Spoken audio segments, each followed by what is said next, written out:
Добрый день, мои дорогие! Добро пожаловать ко мне на кухню. Сегодня готовлю тефтели по-итальянски. Я думаю, не преувеличу, если скажу, что каждая хозяйка готовит тефтели, поскольку это такое базовое блюдо домашней кухни. Это такое хорошее, основательное, сытное, вполне полезное блюдо на каждый день. Иногда хочется внести в привычное блюдо какое-то разнообразие, внести какую-то изюминку.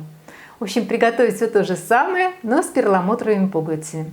Вот этот рецепт именно из этой серии. Внутрь тефтели я положу кусочки моцареллы и запеку тефтели с овощами и сыром. В результате получается очень нежный, очень вкусный тефтели с сюрпризом внутри. Давайте готовить. Для рецепта нам понадобится 500 грамм мясного фарша, 100-150 грамм моцареллы. Моцареллу я нарезала кубиком. 2-3 крупных болгарских перца, 1 среднее куриное яйцо, стакан протертых помидоров, 2-3 столовые ложки манной крупы, 50 грамм тертого сыра, 1 средняя луковица и, по желанию, пару зубчиков чеснока. В миску кладем мясной фарш. У меня фарш смешанный, это свинина, говядина 50 на 50, но подойдет любой. Вбиваем яйцо, всыпаем манку. Вместо манки можно взять тертые сухари. Посолим, можно добавить немного черного молотого перца, красного молотого жгучего перца. И все вымешиваем в однородную массу. Если почувствуете, что масса густовата, можно добавить немного холодной воды. Буквально 2-3 столовые ложки. И все хорошо вымешиваем. Вот такой по консистенции должен получиться фарш. Вязкий, липкий. В фарш я добавлю примерно половину всего тертого сыра. Можно добавить любимые специи. Фарш еще раз хорошо вымешиваем и отбиваем. Я обычно отбиваю вот таким образом. Собираю фарш и бросаю его обратно в миску. Влажными руками формуем тефтели. На каждую берем примерно по столовой ложке фарша. И вот таким образом подкатываем. Моцареллу нарезаем кубиками. И вот таким образом вдавливаем в тефтели. Я обычно покупаю не ту моцареллу, которая продается в рассоле, а моцареллу, на упаковке которой написано «для пиццы». Вдавливаем сыр в фарш и подкатываем. Противень слегка смазываем растительным маслом.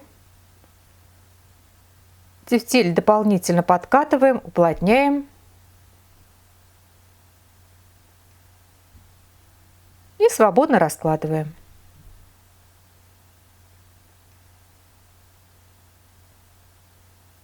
Ставим противень предварительно разогретую до 200 градусов Цельсия духовку буквально на 10-15 минут, чтобы сверху образовалась легкая корочка.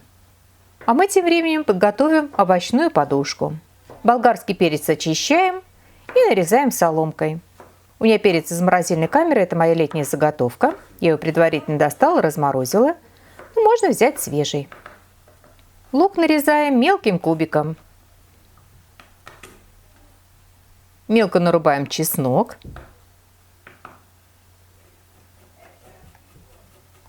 На сковородке разогреваем немного растительного масла. Выкладываем нарубленный лук и обжариваем 1-2 минуты до прозрачности. Кладем перец и обжариваем еще 3-4 минуты. Добавляем перекрученные помидоры. У меня это готовая пассата из помидоров, но можно взять свежие помидоры и, скажем, их перекрутить на мясорубке. Как вариант, можно помидоры нарезать мелким кубиком, либо использовать томатную пасту. В этом случае понадобится 1-2 столовые ложки томатной пасты. Ее нужно будет развести в горячей воде. И далее по рецепту.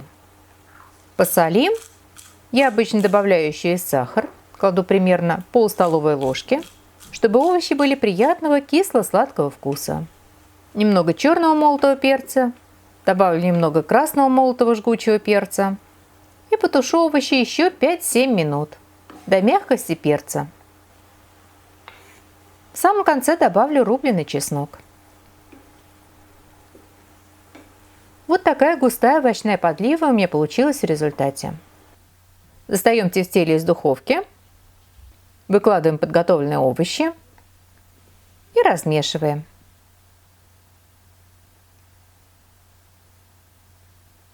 Для удобства я перейду в меньший по размеру противень, чтобы тефтели лежали плотно.